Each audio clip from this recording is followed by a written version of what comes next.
foreign trade, I am very pleased to welcome all of you here to Luleå. And we can look forward to a very interesting event with two topical panel discussions. The first panel will focus on furthering the green transition through the transatlantic marketplace. And the topic of the second panel will be perspectives on large AI models. So together, these two panels, they will cover both trade and technology aspects. And I will be moderating the first discussion, and Dr. Andrea Renda of the Center for European Policy Studies will moderate the second panel discussion.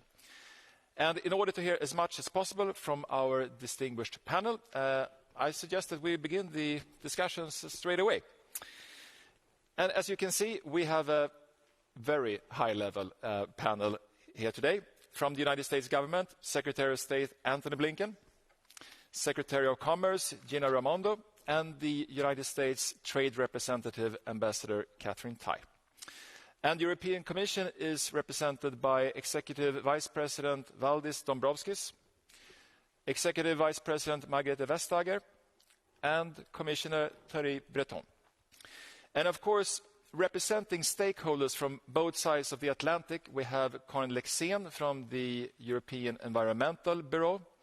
We have Antoine Auger from the Green Trade Network, Peter Carlson from Northvolt, Anne Mettler from Breakthrough Energy. We have Samantha Smith of the AFL-CIO, and Marjorie Shorlins of the US Chamber of Commerce.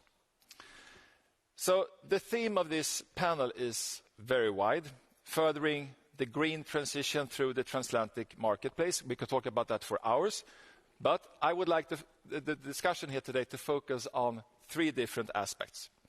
First of all, the transatlantic marketplace as a backbone of sustainable and resilient, secure and diversified supply chains. I also hope to cover clean incentives for transatlantic decarbonization efforts, and of course also an innovative and clean technology-driven transatlantic marketplace.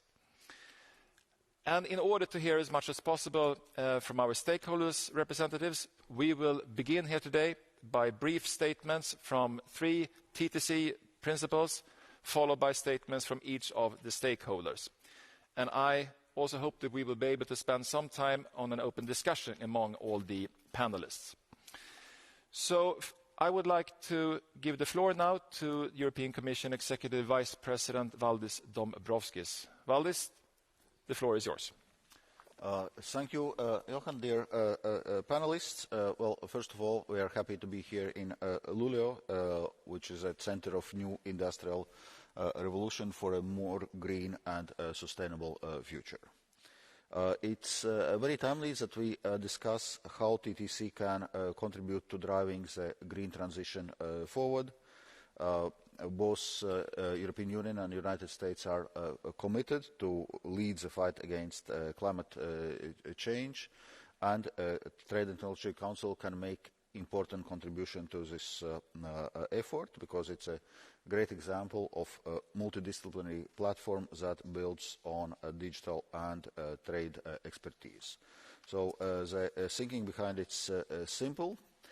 If we are to maintain global leadership and prevail in standard setting in today's geopolitical climate, the EU and US cannot afford to have two separate green markets emerging on each side of the Atlantic. So we can gain much more by working together to promote a fair, competitive, innovative environment where our companies, our workers, our consumers can thrive, and also resilient environments that can withstand sudden shocks or ruptures in supply chains. The Transatlantic Initiative on Sustainable Trade aims to build long-lasting bilateral engagement for promoting more integrated and resilient transatlantic marketplace, and to use trade in accelerating green transition. By defining ambitious work program for Transatlantic Initiative on Sustainable Trade, we want to show that trade policy can make a significant and mutually reinforcing contribution to green transition both in EU and US. And actually this this work program is one of the major results that we can that we achieved in this ministerial meeting in Lulea. So it basically revolves around boosting transatlantic marketplace, taking steps to enhance the resilience of our supply chains, and strengthening our bilateral cooperation on advancing green transition globally. And this also complements our clean energy incentives dialogue, which was launched by the presidents in March, also as a way to ensure that our respective incentives and public fund are mutually reinforcing. So I will stop here. Thank you very much, and I now hand over to Catherine.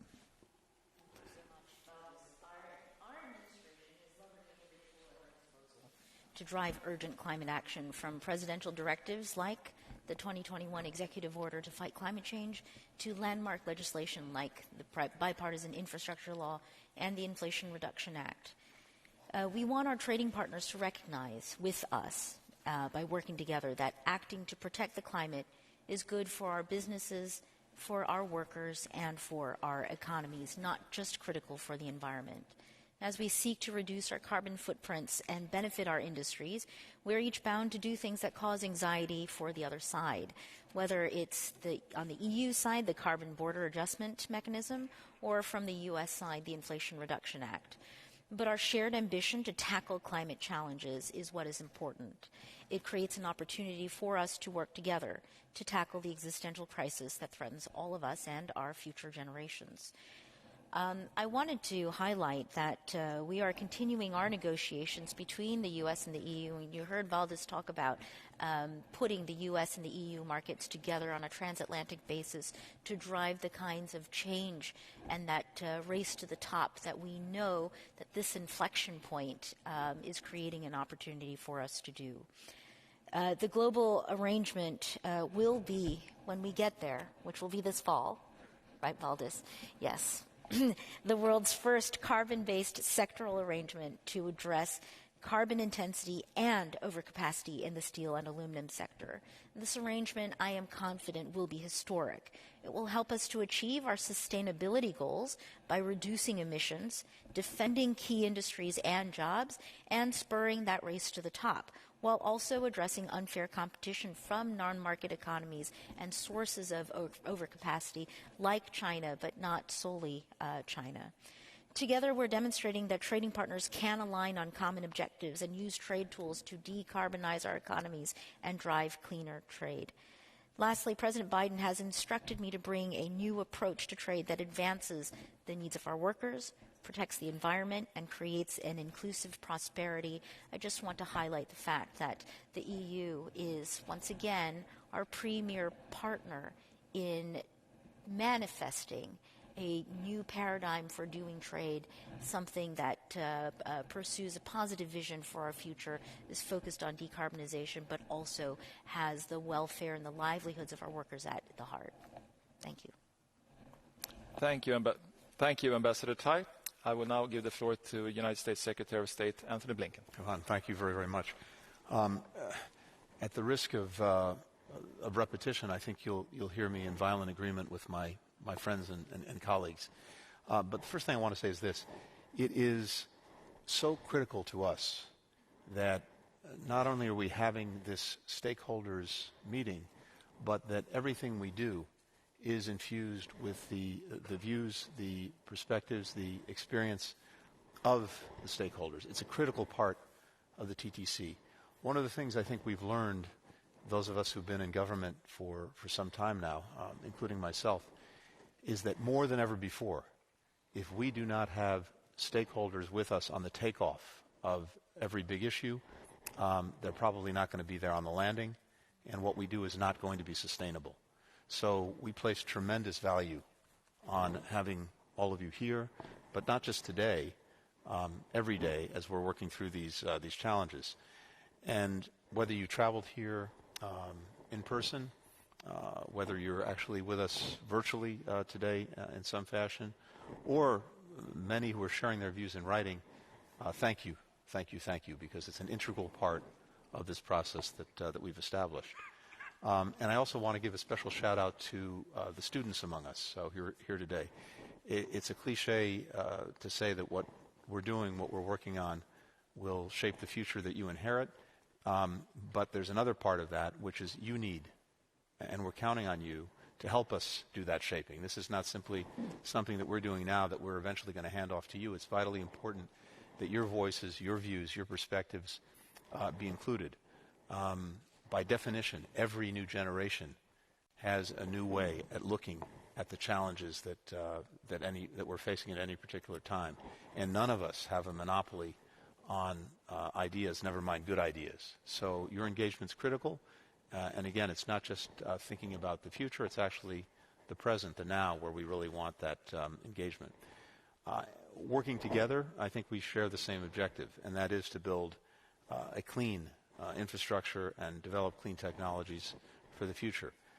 This has the obvious imperative of addressing the climate challenge.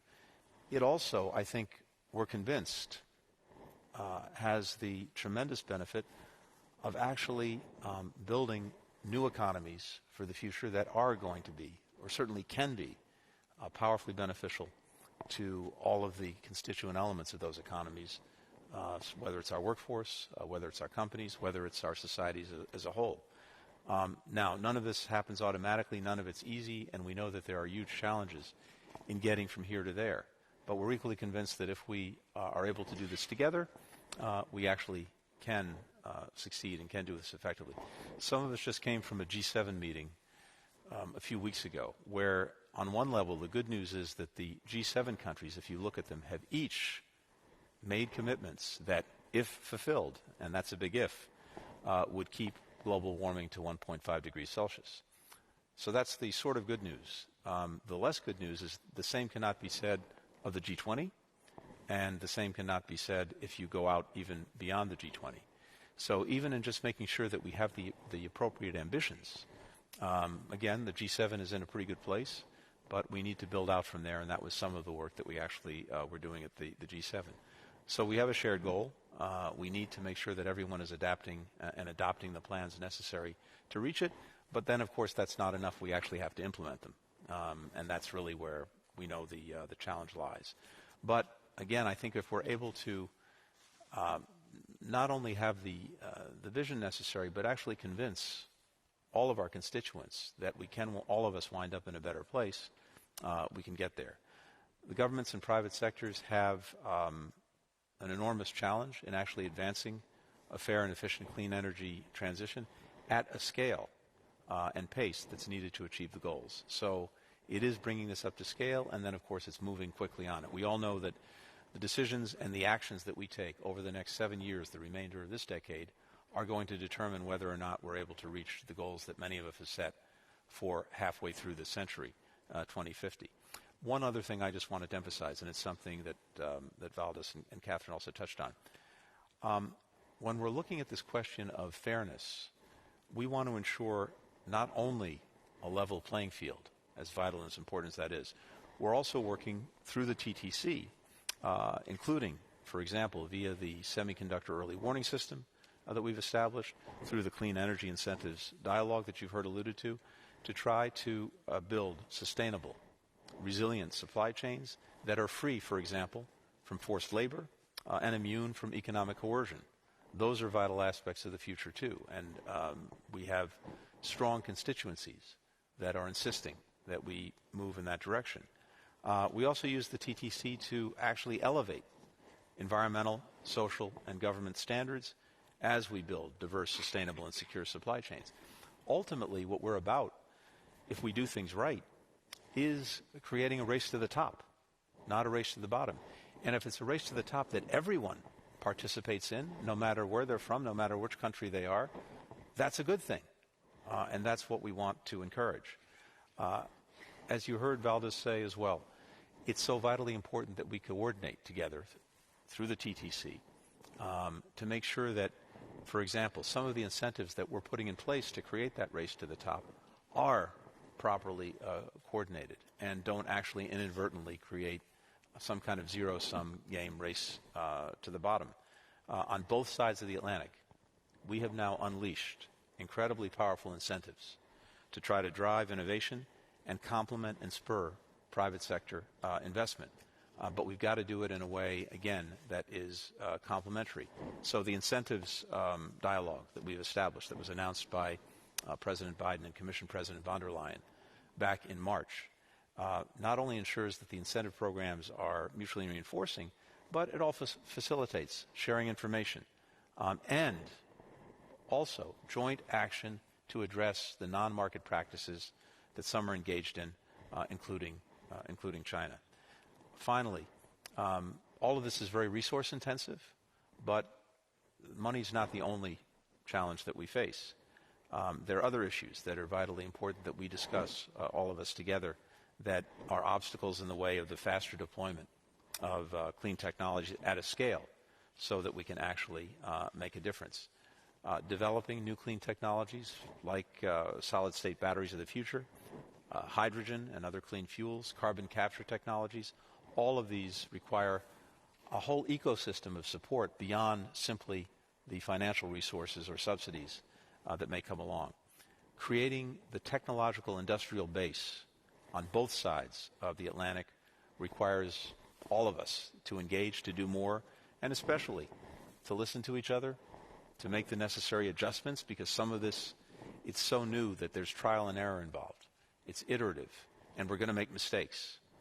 We have to adjust to them. And we're taking big bets on, ultimately, our most important asset, and that's the innovators and investors, some of whom are in the audience today, who are really fundamentally going to drive all of this progress. Governments, ultimately, I think, have to be about facilitating, catalyzing, sometimes simply getting out of the way, as well as making sure that, to the best of our ability, the standards that we set for ourselves, that society ultimately wants and demands, that we're safeguarding those as well. And that's a challenging balancing act. So, again, I'm really grateful for the fact that we brought everyone here together. Johan, thank you for kicking us off. And I think most of us are just eager to listen to our colleagues. Thank you. Thank you, Secretary Blinken. And we now heard from the three TTC principals, so I would like to give the floor to the first of our 6 stakeholder representatives, which is Peter Carlson, CEO of Northvolt. Peter. And thank you for being invited here. I represent Northvolt. We build batteries, which is obviously essential, an essential technology in the green transition. An hour and a half south of here, we're building one of the largest battery setups in Europe. We have invested over $3 billion in an integrated factory that will deliver the lowest carbon footprint of any battery in the world. Roughly, it is today a fourth of the carbon footprint versus the Asian batteries that is right now driving the transition. And if you look at this at scale, this is pretty important. At the end of the decade, we will be at the 10th of the carbon footprint of an Asian equivalent.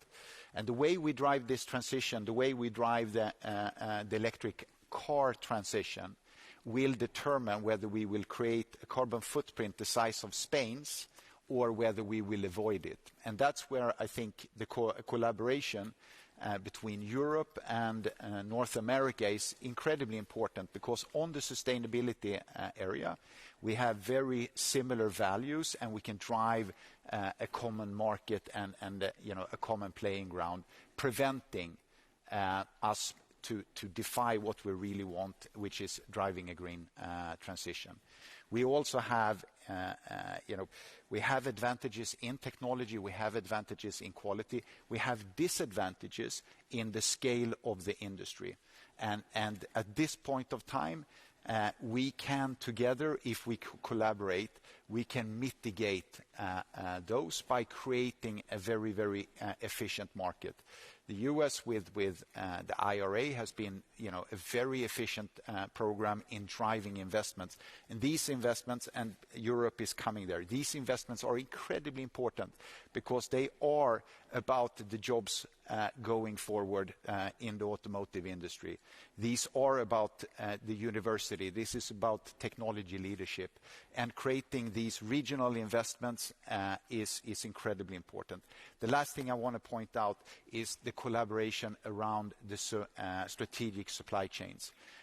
Right now, for example, over the last 6 years, we have seen a 30% nickel increase in world global production.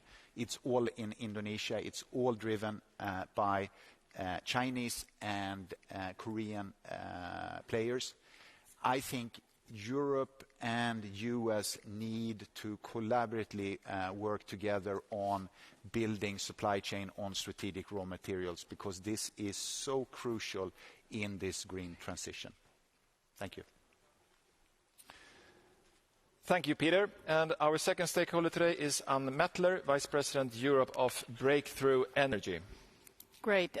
Thank you so much, and thank you for the invitation. So please allow me to start off by actually citing a study that the Cleantech Group is launching today with the support of Breakthrough Energy, entitled Transatlantic Cleantech Investment Towards a Green Transatlantic Marketplace. Now, what you'll find in the study is really some very positive trends. For example, between 2012 and 2022, participation by U.S. investors in EU cleantech deals rose 7-fold, while EU investors became 3 times more active in US deal making.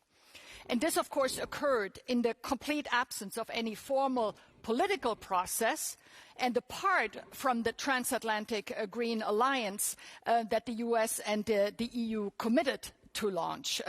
So imagine the potential of a green transatlantic marketplace that actually receives some political support, that would actively bring together the cleantech community on both sides of the Atlantic, and that would align regulation and standards at an early stage in the development of a new generation of clean technologies. Now, ladies and gentlemen, frontier technologies and innovation prowess are no longer just an economic or a trade issue. They are geopolitics, hard security, strategic sovereignty. Being a leader in clean tech innovation means tackling the climate crisis, but it also means shoring up energy resilience and boosting competitiveness at a moment when the stakes truly couldn't be higher. Don't waste this opportunity. The costs of fragmented markets, duplicative subsidies, and divergent regulatory regimes are too high at a moment of such volatility and systemic competition. We simply cannot afford a repeat of the digital revolution when Europe and the US went their separate ways and are still trying to sort out their difference, as I believe the TTC is well aware of. Therefore, my urgent plea, as we're on the cusp of a new technology revolution, the cleantech revolution, let's recognize that bigger markets matter. Speed to market matters. The ease and the scale of technology deployment matters. The more aligned we are, the more attractive we are as an investment destination. The more we can leverage our soft power to set the world's best standards, the more we can grow the pie together rather than bicker over how we divide a shrinking one.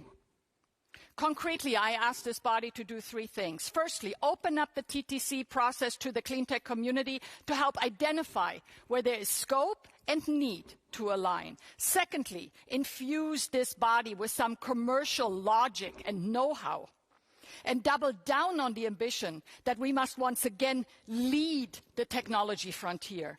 And finally, build a transatlantic marketplace for green goods and services. As I pointed out earlier, the marketplace for green investment is already there and it's thriving.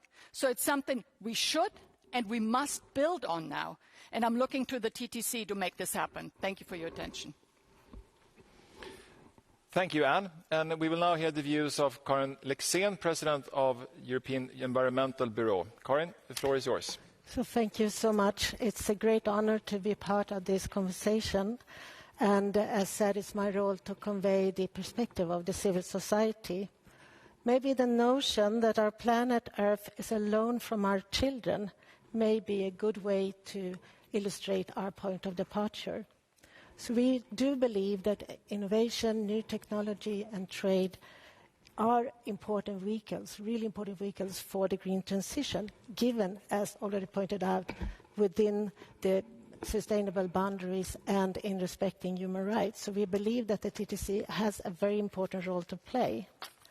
My first point of view would be that to establish a resilient supply chain, it is crucial to first identify the sources of demand and then implement appropriate strategy to mitigate these demands and to make priorities. Even if more strategic raw materials will be coming into the market in the coming years, it's important that we increase the product lifetime.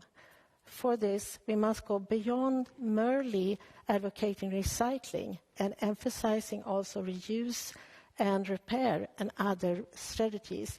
And this is not only saving a lot of emissions of carbon dioxide, it's also creating a lot of jobs.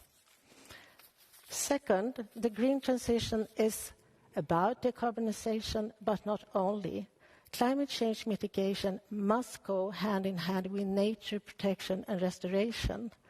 The World Economic Forum 2023 Global Risk Report points out that nature loss and climate change are closely interlinked, and that a failure in one sphere will cascade into the other. So even if tackling the climate change sometimes conflict with nature, it's really important that decisions on priorities must be made in a holistic and in a long-term strategy.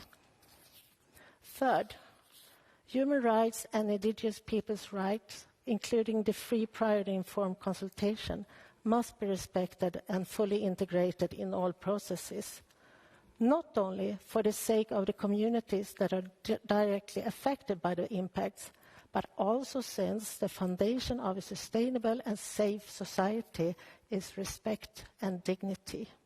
So being here in Sweden, I must emphasize that the rights of the Sami people must be respected and honored in the green transition. So finally, I do believe that we need now more than ever cooperation and dialogue across borders and sectors. So I very much appreciate the possibility of taking part in this conversation. Thank you, Karin. And our fourth stakeholder representative is Samantha Smith, Strategic Advisor for Clean Energy Jobs at the American Federation of Labor and Congress of Industrial Organizations.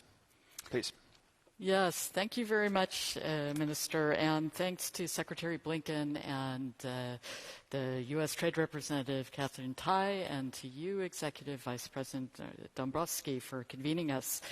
Clean energy and climate change are huge priorities for the AFL-CIO and for the American labor movement. That's a relatively new development.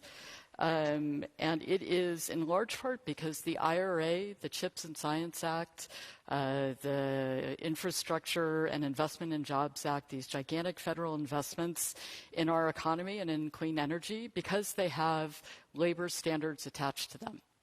And while you can always want more as a trade unionist, nonetheless, these investments are going to create and secure millions of good union jobs.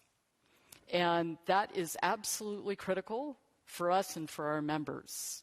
And if we want to have prosperous and stable democracies, it's important that we are building support for them also by doing things that are good for workers and that are worker-centered.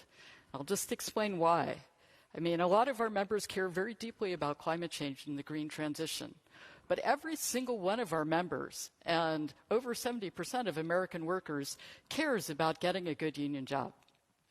And so building that support through good union jobs is a key part of this legislation, and that's why we are so much in favor of it. it's not just us.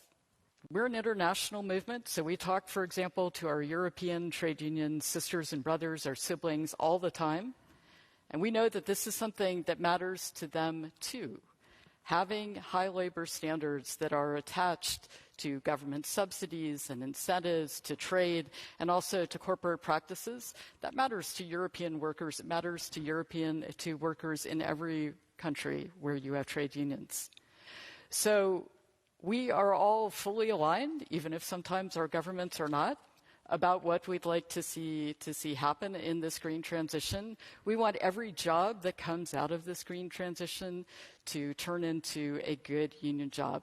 Let me make two concrete proposals.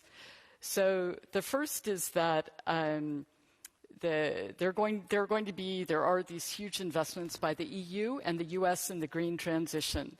And it would be great if the EU and the US, if our countries could work together to ensure that the highest labor standards are attached to these investments.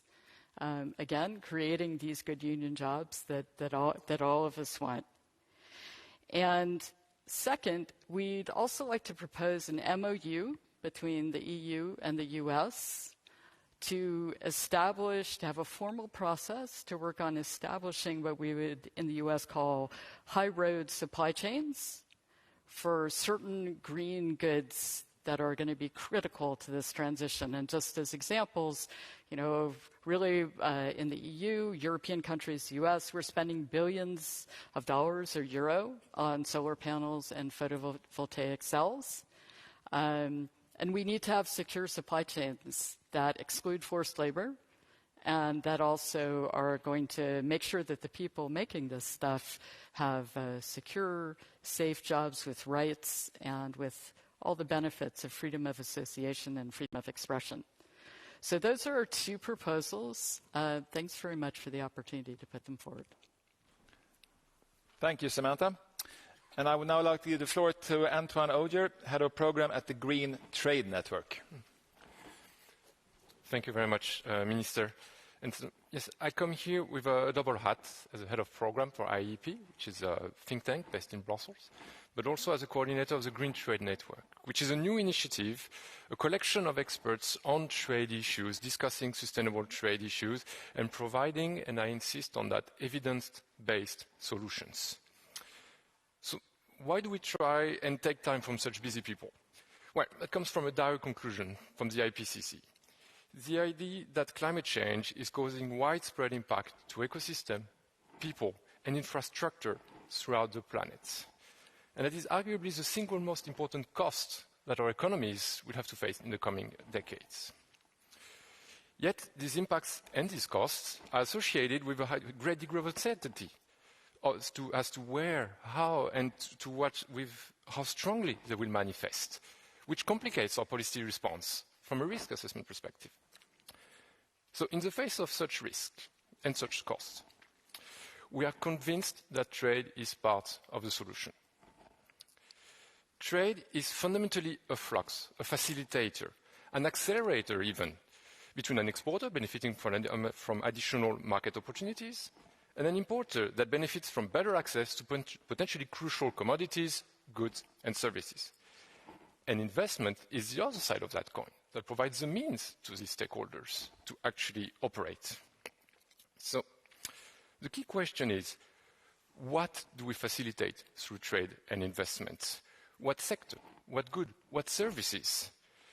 We should leverage that tool that we have, these tools that we have, trade and investment, to foster our mitigation effort through the decarbonization of our economies and facilitate our adaptation to a new and potentially a more challenging world. We must use trade when it supports that objective. But that also means that we should not be afraid of taking a more cautious approach to trade when it's accelerating quality fuels activities that can be detrimental to the climate as well. So proposing adequate, realistic solutions on how to do that is really at the heart of our actions. We try to find solutions that can be fostered bilaterally, like here today, but also on the multilateral stage, as Secretary of State Blinken mentioned, for the process to be more inclusive internationally, and also to promote regulations that can be ambitious regulations at home as well. So I am looking forward to today's discussion on how the EU and the US can collaborate to tackle this most important issue of our time. Thank you very much. Thank you, Antoine. And our last stakeholder in this panel is Mary Shorlins, Vice President Europe at the US Chamber of Commerce. Please. Thank you, Minister, and good afternoon, everyone. I represent the U.S. Chamber of Commerce, which is the world's largest business association. We represent companies of all sizes across all sectors of the economy, ranging from large multinationals to the smallest mom-and-pop shops, as we call them, in the U.S. On Main Street. Look, I think just about everything that can be said about closer transatlantic collaboration on the green transition has been said. So I don't want to repeat too much, but I just have a couple of key points. First, as the process towards the green transition races ahead, it's imperative that our governments keep up in terms of regulatory alignment on clean energy technologies, and in terms of things like aligning efforts on how to measure, monitor, and report on emissions. A harmonized emissions measuring methodology would eliminate a significant obstacle to trade and capture varying emissions outputs of goods. And this is particularly true in the natural gas value chain. So cooperation on regulatory, alignment on regulatory cooperation in the green sector is key. Likewise, cooperation on strategic minerals. This has already been mentioned, but worth underscoring. This is one of the most significant supply chain constraints we face today as we are striving towards this green transition. And it's essential that the U.S. and Europe find ways to partner together in achieving, in securing these strategic minerals and reducing our dependency on a particular actor or actors. We simply cannot achieve our climate goals if we fail to increase our production of critical minerals by an estimated 500% by 2040. And when we think about critical minerals, we need to be thinking about the entirety of the supply chain and production chain for these goods. A key element when it comes to critical minerals, relates to permitting reform. Now, we've just seen some progress on this in the U.S., and we'd like to see more progress on this in Europe as well. Lastly, and this is a bit of a bank shot, as we say, in addition to promoting transatlantic cooperation on the green transition, the U.S. and Europe also have to demonstrate leadership in multilateral fora. And so we think that it would be a critical element in promoting the green transition would be for the U.S. and Europe to lead a resumption of the WTO Environmental Goods Agreement negotiations.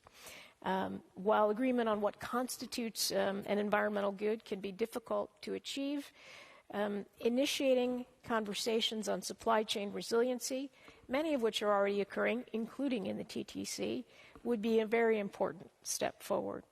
Governments could equally consider identifying a target list of existing environmental technologies with defined impact and focus on eliminating not only tariffs, but also non-tariff barriers to deployment and commercialization. And an environmental goods agreement would be a small step, but an important one, not only to promote the green transition, but also, of course, to reaffirm the value of the World Trade Organization. One last point I'd like to make, and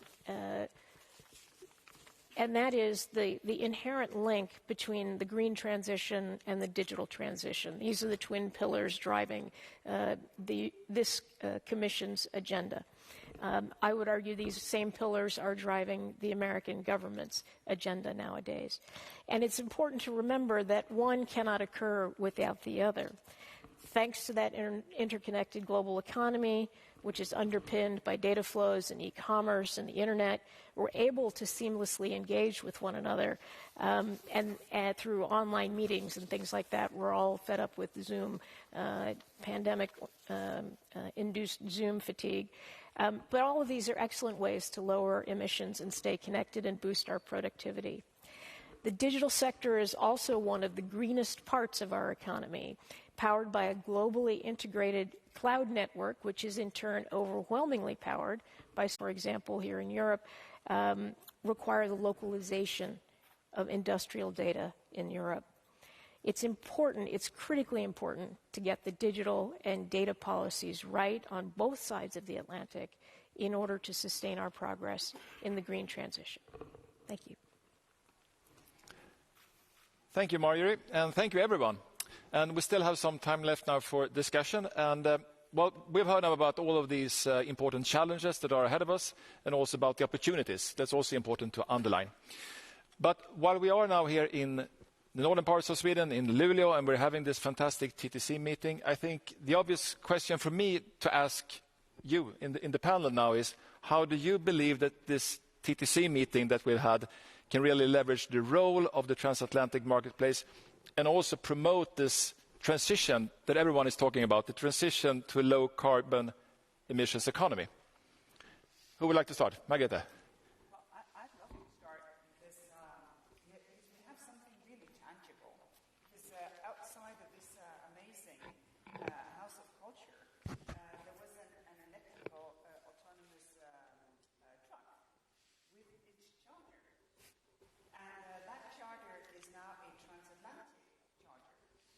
And that is, it's really opening the market. It is trucking in that we can do things together. Not really all of that in detail, it's just some technologies and tools. This is not a detail, because agreement on standards is what enables trade. That opens a marketplace. And I think the fact that it was there, it was tangible, you could take it, you could plug it in, it's driving there already. I think that is proof of concept of the Trade and Technology Council.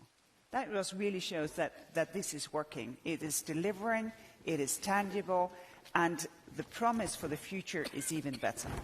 Because standardization is what we have heard all the time, and also said it, don't think about fragmentation.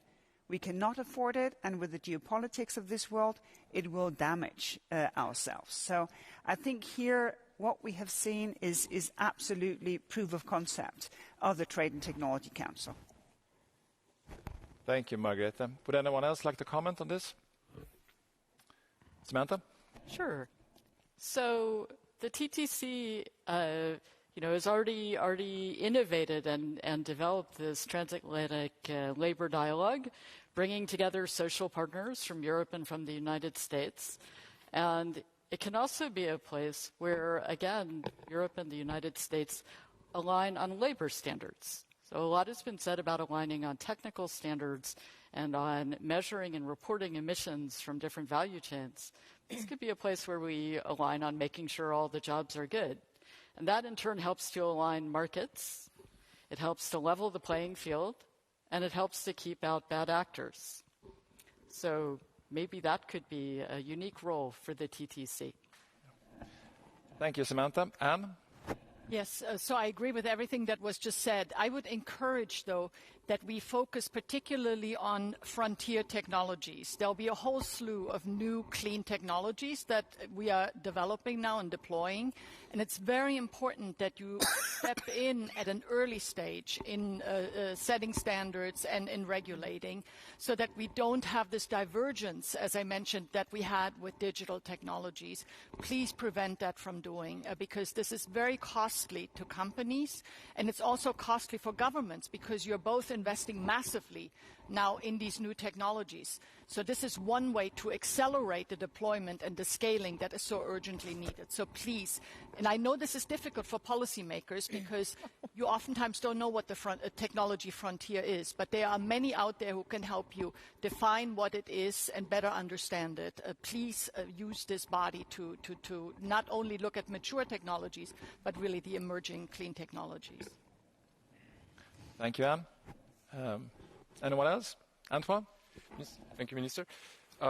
Yes, I hope you pardon me to insist also on the Transatlantic Initiative on Sustainable Trade, that I understand that we've had good progress these 2 days as part of the TTC, which is something that we, of course, very much welcome. It's linked to things that have been discussed already a lot on the mutual recognition schemes, on the coming up with common standards that are actually foster a green tech transatlantic market. So this is all something to be commended.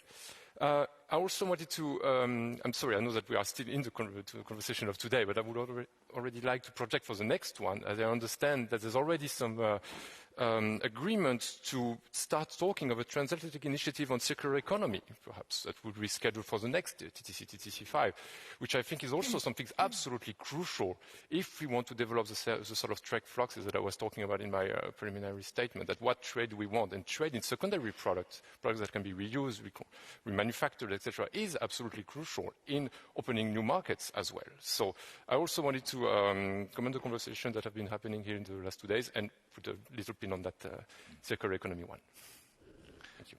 Thank you, Antoine. And talking about security, we've been addressing now the numerous opportunities and all the possibilities that lie ahead of us. But at the same time, one of the things that we've been discussing here today and also before is the question regarding the supply chain security and also how to reduce the excessive dependencies.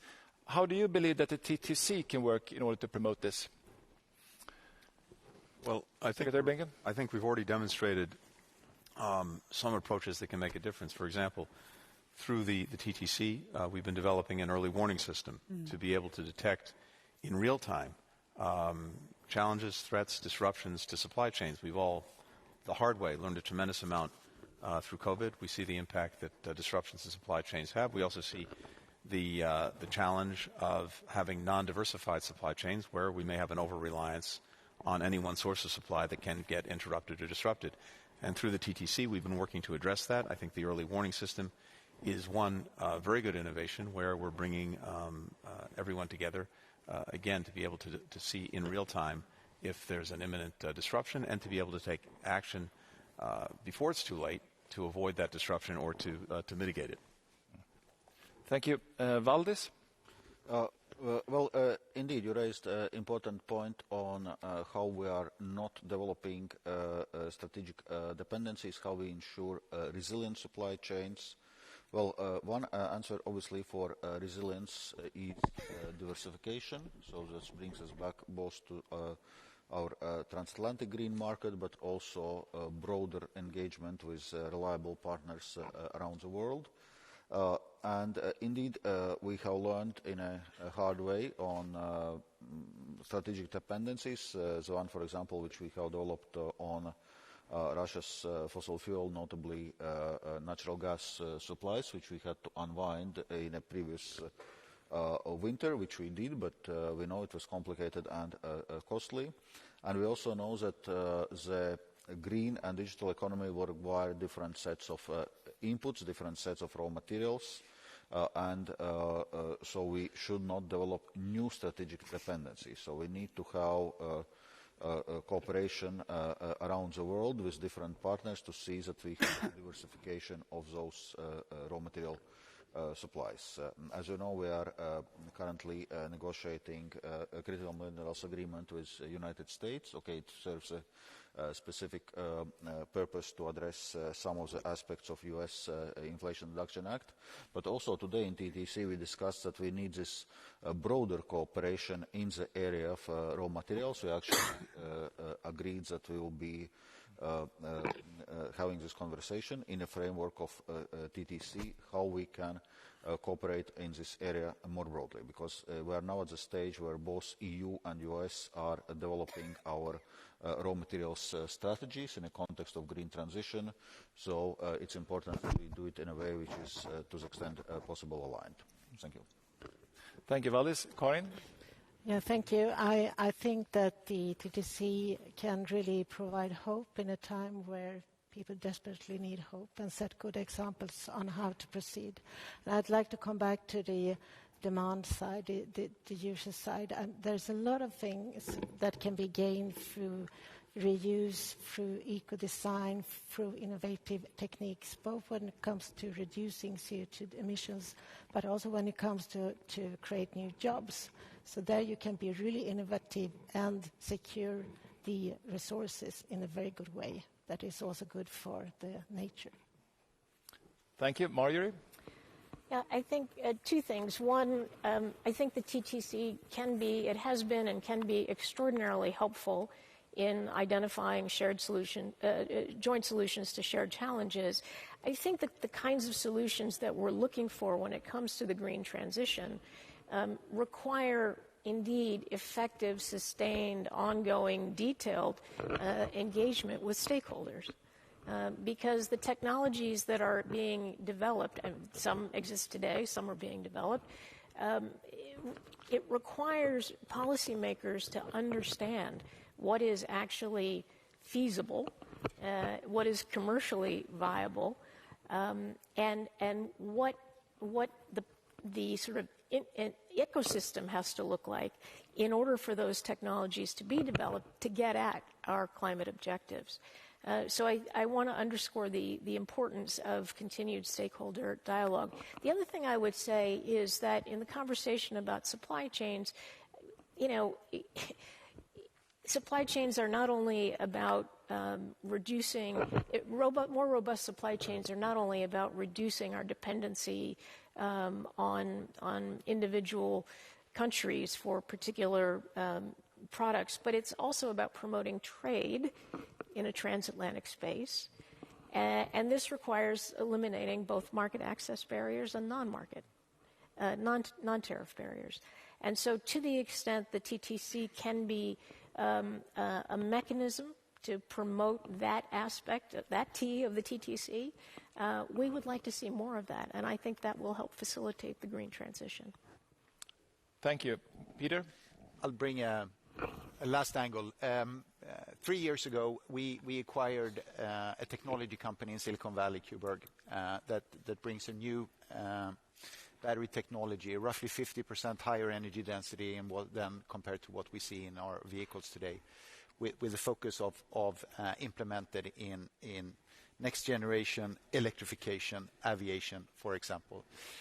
There is a big uncertainty in that between Europe and US on how to certify electrification, electrical aviation, which also gives a little bit of uncertification or unclarity for investors of how should I bet on this technology if I don't know exactly the playing rules when it comes to certification.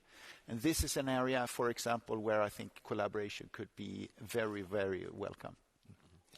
Thank you, Peter. And that concludes the first panel, but there is one more. And thank you, everyone here during this first panel for your valuable thoughts. And I think you've provided us with many valuable ideas for the future. And I will now leave the floor to Dr. Andrea Renda, who will moderate the second panel discussion.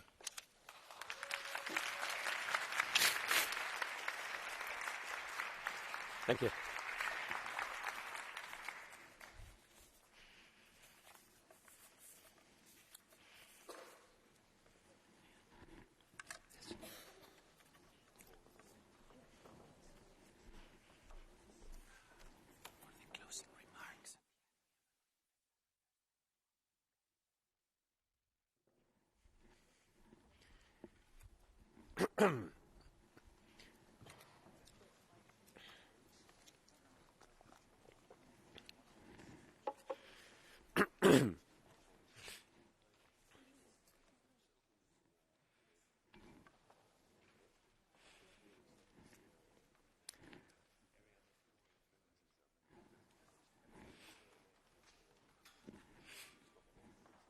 All right, we're going to start soon, and we'll ask everybody to take their seats because we are a little bit behind schedule. And we get started with the second panel. First panel has been absolutely fascinating, very rich conversation. I'm pretty sure the second panel will be equally interesting.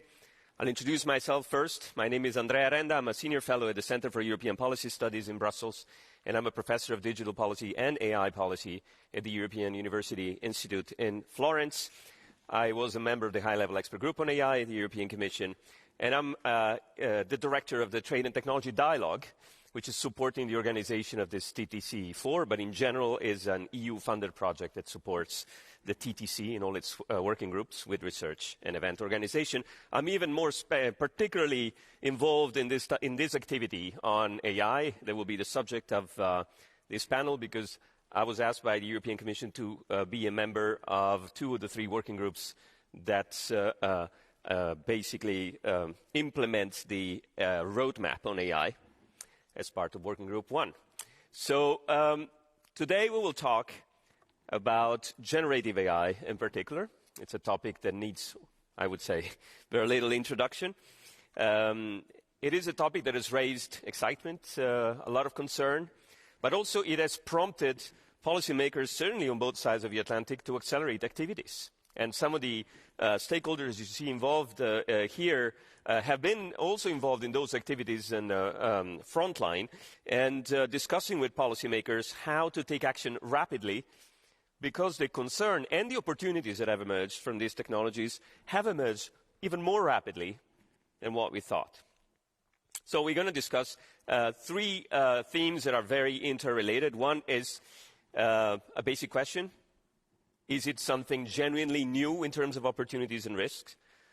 Second question is, if it's new, what can policymakers and industry leaders do about it? And third, what can the EU and the US do about it in order to promote their leadership in generative AI and also the prominence of the values they stand for? So we will start with some welcome statements, as before, and then we will hear from our stakeholders invited to today's panel. So for this initial statements, I will invite first Executive Vice President Margrethe Vestager. Well, thank you very much, and thank you for making it so obvious that we're in very competent hands here today. Thank you for all you do for us. Artificial intelligence is a TTC stable. From the very first TTC meeting, we've been focusing on this, a shared approach to focus on the high-risk use cases and such, rather than regulating technology in itself. So we have the roadmap, we have the measurement tool, we have the ambition of having, a transatlantic approach to promote a transatlantic market for the best possible use of artificial intelligence, because the potential, obviously, is enormous. Now, with generative AI, there is a seismic change, a categorical shift. Now technology is accelerating to a completely different degree than what we have seen before. You've heard the podcast, you've tried it yourself, you've heard all the potential benefits, productivity increases of 30%, but also the scare, this is the road to extinction. So obviously something needs to be done to get the most of this new technology. In Europe, we have the AI Act. It is well on track. Council, Parliament, very deep into this. The trilogues will start quite soon after the Parliament votes, and hopefully we'll have political agreement by end year. That will translate into an effect in, give or take, 2-3 years, in the best possible case. And we're talking about technology that develops by the month.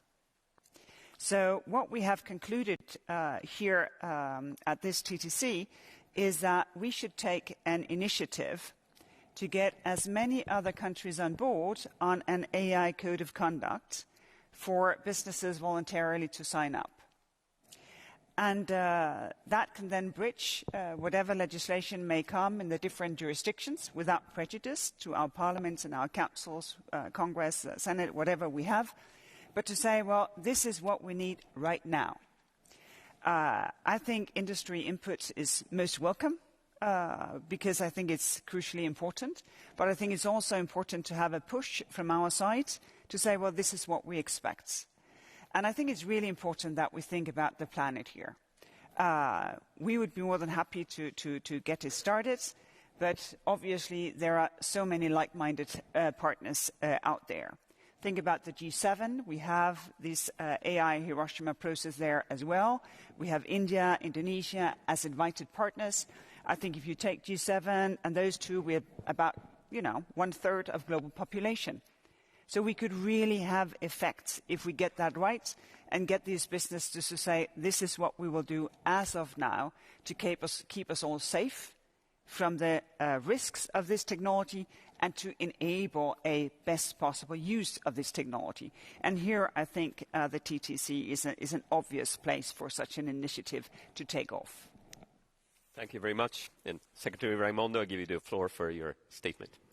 Thank you and good afternoon. I think that was extremely well said, and I'll just add a few comments.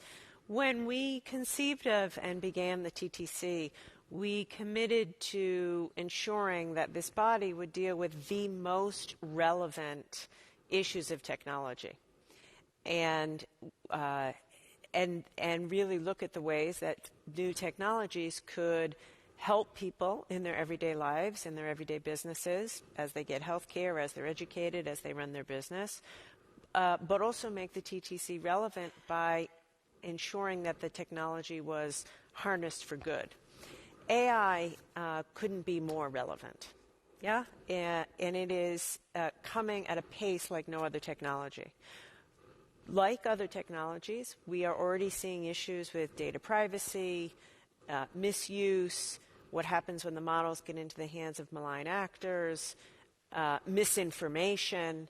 Unlike other technology, the rate of the pace of innovation is at a breakneck pace, which is different and a hockey stick that doesn't exist in other technologies. In that respect, I think the TTC could play an incredibly relevant role because it will take a little bit of time for the U.S. Congress or the Parliament or our other regulatory agencies to catch up, whereas the risk for some of AI is today.